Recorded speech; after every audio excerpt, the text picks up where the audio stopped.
Bernard Tapie disait souvent qu'il avait beaucoup appris de François Mitterrand. Pour autant, confronté à la même maladie, il a fait exactement l'inverse de l'ancien président.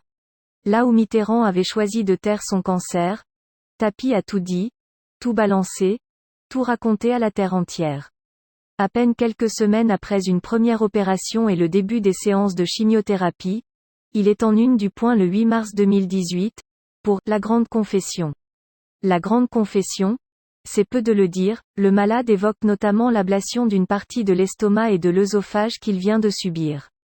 Le 14 avril de la même année, il raconte aux Parisiens dimanche, un tour incroyable du destin, dans l'avion qui le ramène de Marseille à Paris. Le lendemain de l'annonce des médecins, il se trouve assis à côté de Pierre Arditi.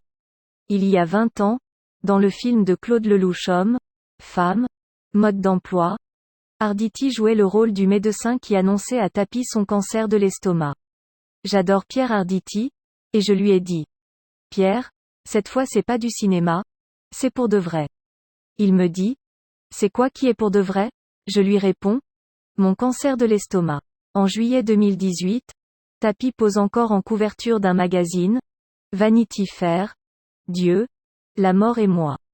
Franz-Olivier Gisbert, directeur éditorial d'un quotidien dont Tapie est propriétaire depuis 2012, La Provence, est l'auteur du portrait pour le mensuel.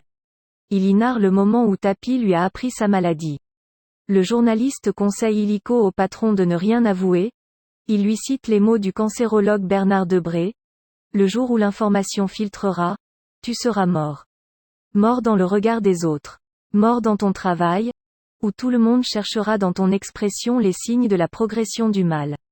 Tes collègues te traiteront comme si tu étais déjà mangé par les vers. Il me sembla qu'il était d'accord, écrit Gisbert, mais, quelques jours plus tard, tout le monde ou presque, à Paris comme à Marseille, était au courant, dans les moindres détails, de sa maladie. Cette maladie, Tapie l'a traitée comme beaucoup d'autres affaires dans sa vie, comme une opportunité. Je veux bien être le porte-parole de ceux qui souffrent du cancer, dit-il au Point en mars 2018, mais j'ai vraiment envie de parler aussi à ceux qui redoutent que cela puisse leur arriver. Pour leur dire quoi? En France, 400 000 nouveaux cas de cancer se déclarent chaque année, soit plus de 1000 par jour.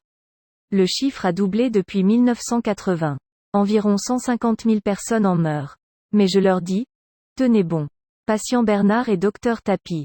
Le voilà la voix des malades et de ceux qui ne le sont pas, avec la même ardeur, la même énergie qu'il a été chanteur de bluettes, pilote automobile, entrepreneur, liquidateur d'entreprise, ministre, député, animateur de télé, comédien, propriétaire d'une équipe cycliste, patron de l'Olympique de Marseille, homme de presse, on en oublie sûrement.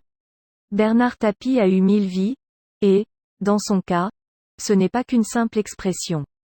Jusqu'à la fin, il pouvait parler de sa carrière au théâtre aussi facilement que de Didier Deschamps, le sélectionneur de l'équipe de France, ancien capitaine de l'OM quand le club appartenait à Tapie, et qui avait conduit ses joueurs à la victoire en Ligue des Champions en 1993.